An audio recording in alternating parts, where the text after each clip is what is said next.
اس فتنے کا بانی گوہر شاہی، اس فتنے کا جو بانی ہے ریاض احمد اس کا نام کیا ہے؟ ریاض احمد۔ اب باپ کا نام فضل حسین مغل اور دادا کا نام گوہر علی شاہ۔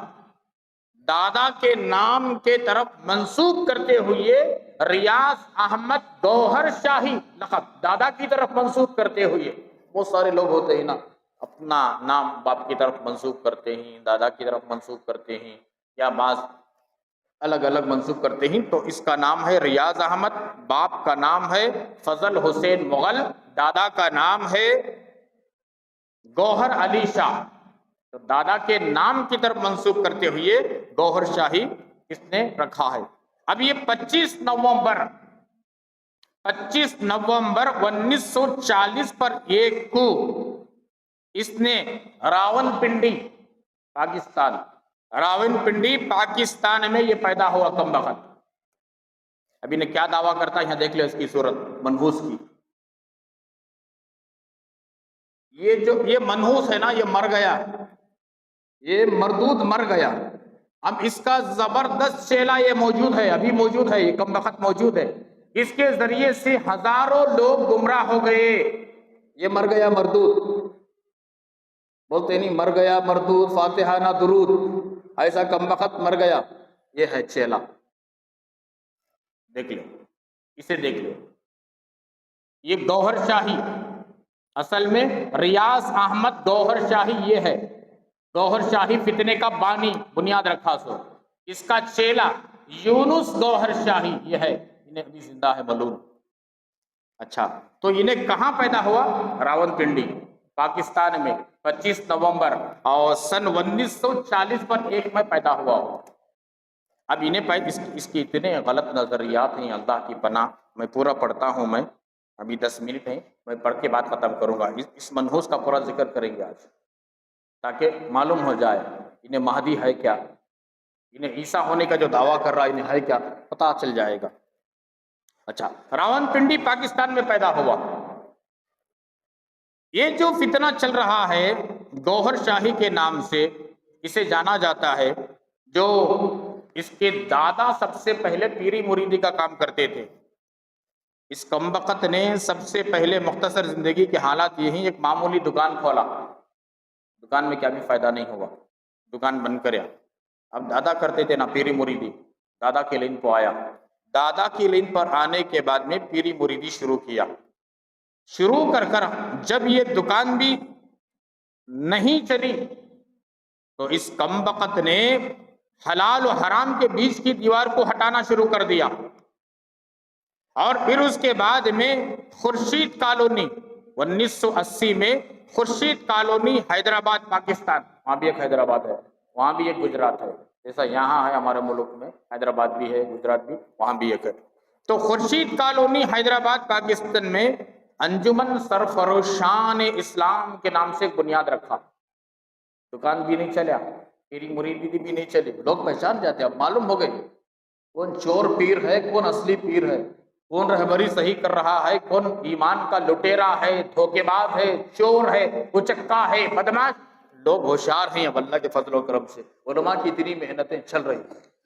اللہ سلامت رکھے ہمارے اکابر علماء کرام کو، ان کے سائے کو ہمارے سروں پر تادیر قائم و دائم فرمائے، آمین بولو۔ تو اس نے انجمن سرفروشان اسلام کی بنیاد رکھی اور وہیں سے اپنے گمراہ کن عقائد کو چھوڑنا شروع کیا شوشے۔ اب دیکھو اس کے عقائد کیا ہیں، اس کی حقیقت کیا ہے۔ ریاض احمد گوہر شاہی نے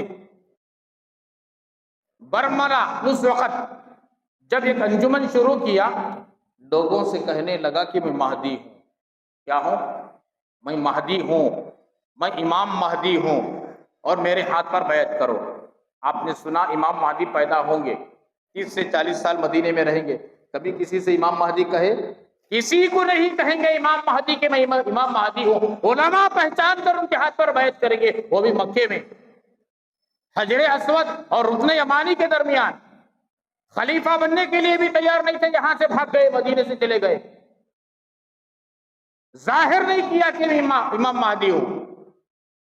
اور یہ کمبخت ملعون نے یہ کہا ہے کہ میں مہدی ہوں، امام مہدی ہونے کا دعویٰ کیا، اور اس نے کہا میری تصویر سورج میں موجود ہے، اس ملعون نے کہا میری تصویر چاند میں موجود ہے، اس ملعون نے کہا میری تصویر نعوذ باللہ ثم نعوذ باللہ حجر اسود کے اوپر بھی ہے۔ استغفر اللہ، اس ملعون نے دعویٰ کیا میں مہدی ہوں، میرے ہاتھ پر بیعت کرو، میری تصویر چاند پر ہے، سورج پر ہے، حجر اسود پر بھی میری تصویر ظاہر ہو گئی ہے۔ اور آگے یہ کہا اس کے علاوہ اس نے اللہ تبارک و تعالیٰ کے انبیاء کرام کی، قرآن مجید کی، اسلام کی توہین کی ہے۔ مزید اس نے یہ کہا میں ڈائریکٹ اللہ کے نبی سے جا کر کے علم حاصل کیا ہوں۔ اللہ اتنا جھوٹ ہے۔ علم مشافہ کہتے ہیں ایک دم ڈائریکٹ آمنے سامنے، اس نے دعویٰ کیا ہے میں ڈائریکٹ ایک دم اللہ کے نبی سے علم حاصل کیا ہوں۔ ایسا ہے؟ اللہ کے نبی کے وفات کے بعد ایسا ہوا؟ اللہ کے نبی با حیات تھے، صحابہ نے علم حاصل کیا ہے، دیہاتوں سے لوگ آتے تھے، ایمان قبول کرتے تھے، علم حاصل کرتے تھے، یہ الگ بات ہے۔ اب 14 صدی کے بعد میں یہ 15ویں صدی کا ملعون، وہ مردود، وہ دجال، وہ کذاب کہہ رہا ہے بالمشافہ ڈائریکٹ اللہ کے نبی کے سامنے بیٹھ کر کے علم حاصل کیا ہو۔ امام مہدی نے بھی یہ دعویٰ نہیں کیا۔ اتنے بڑے خلیفہ، اسلام کے آخری خلیفہ، لوگوں نے، علماء نے لکھا ہے لوگوں کے اس زمانے کے امام مہدی آخری امام بھی ہوں گے اور آخری خلیفہ بھی ہوں گے، اس کے بعد کوئی خلافت نہیں ہوگی، خلافت کا زمانہ پھر آئے گا۔ اچھا، اور یہ کہتا ہے اللہ تبارک و تعالیٰ کو کہتا ہے اللہ مجبور ہے، استغفر اللہ ثم استغفر اللہ مجبور ہے۔ مجبور تو انسان ہوتا ہے نا، میں مجبور ہوں، آپ مجبور ہیں، انسان، جانور، چرندے، پرندے یہ مجبور ہیں، لیکن یہ اللہ کی ذات پر بہتان باندھتا ہے اللہ محض مجبور ہے، اللہ مجبور ہے۔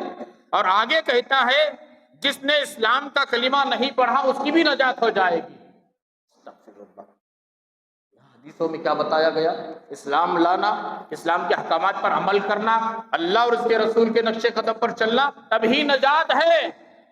قرآن کہتا ہے وَمَن يُطِعِ اللَّهَ وَرَسُولَهُ فَقَدْ فَازَ فَوْزًا عَظِيمًا، جس نے اللہ اور اس کے رسول صلی اللہ علیہ وسلم کی اطاعت کی یقیناً وہ کامیاب ہو گیا، کامران ہو گیا، بامراد ہو گیا، منزل مقصود تک پہنچ گیا۔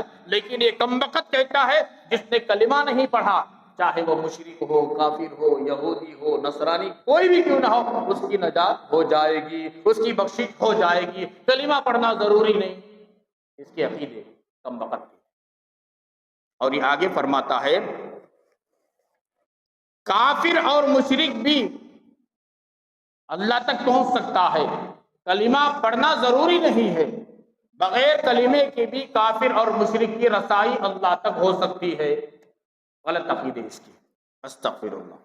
اور یہاں تک کہ کمبخت کا یہ ایسا یہ تھا کہ یہ انسان ایک دم شروع ہی سے ضدی، جاہل قسم کا، اور بھنگ، چرس اور دیگر نشے آور چیزیں جو حرام ہیں، جتنی اللہ نے، اللہ کے نبی نے حرام کیا ہے، شراب ہے، چرس ہے، اور بہت ساری چیزیں ہیں جس کے استعمال کرنے سے انسان کو نشہ آتا ہے، اس نے کہا کہ یہ حرام نہیں ہے، یہ حلال ہے۔ لا حول ولا قوت۔ اللہ نے نبیوں کو یہ اتھارٹی نہیں دیا۔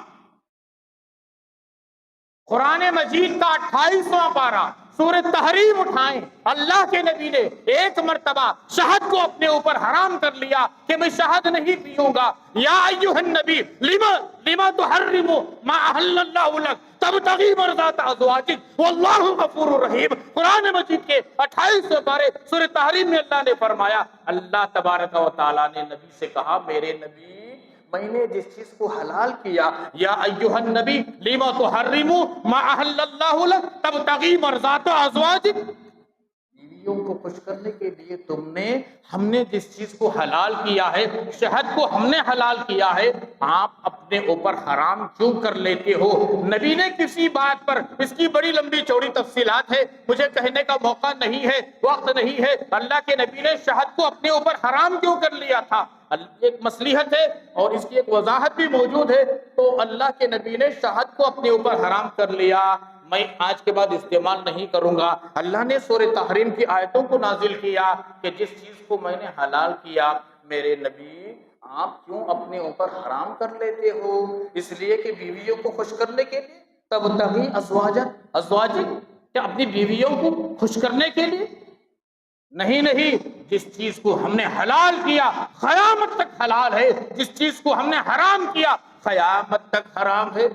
نبیوں کو اللہ نے اتھارٹی نہیں دیا، نبیوں کے نبی، کائنات کے نبی، کائنات کے سردار، کائنات کے آقا، کائنات کے مولا جناب محمد رسول اللہ صلی اللہ علیہ وسلم کو اللہ تبارک و تعالیٰ نے یہ اتھارٹی نہیں دی کہ حلال کو حرام کر دیں، حرام کو حلال کر دیں۔ یہ کم وقت مردود کہتا ہے جتنی نشے آور چیزیں حرام ہیں، یہ حرام نہیں بلکہ حلال ہیں۔ کسی کا عقیدہ ایسا نہیں تھا اس سے پہلے 1400 سال پہلے تک۔ تو یہ عقیدہ کم وقت کا تھا۔ اور غیر محرم کو دیکھنا، غیر محرم سے مصافحہ کرنا، غیر محرم سے ہاتھ پیر دبانا، مالش کروا لینا، ورزش کے نام پر ورزش کرنا پھر مالش کرنا، یہ سب جائز ہے؟ ناجائز، حرام۔ لیکن یہ کہتا ہے عورت کو دیکھنا، عورت سے مصافحہ کرنا، عورت سے گلے ملنا، عورت سے مالش کروا لینا، عورت سے پیر دبا لینا، سب جائز۔ یہ ملعون کہتا ہے، یہ ملعون کہتا ہے، یہ مردود کہتا ہے۔ اسلام میں مداخلت کیا ہے، اسلام میں ٹانگ اڑایا ہے، شریعت میں مداخلت کیا ہے۔ یہ مردود کے شکنجے میں بہت سارے بھولے بھالے نوجوان، بزرگ، ادھڑ، عورتیں، مرد سب آ چکے ہیں، سب آ چکے ہیں۔ اللہ کی پناہ، اللہ کی پناہ، ایسے مردود سے بچیں۔ اور آگے سنیں، اور یہ عقیدے تو تھے اس کے یہ عقیدے کو دیکھ کر زمانے کے علماء و فقہاء نے کافر کا فتویٰ دیا ہے۔ پوری دنیا کے علماء کا متفقہ فیصلہ ہے، یہ کافر ہے، یہ کافر ہے، یہ کافر ہے۔ اس کے عقیدے کو ماننے والا، اس کے نظریات کو ماننے والا، اس کے باتوں میں آنے والا بھی کافر ہے، کافر ہے، کافر ہے۔ اسلام کے، قرآن کے، حدیث کے خلاف یہ ساری باتیں۔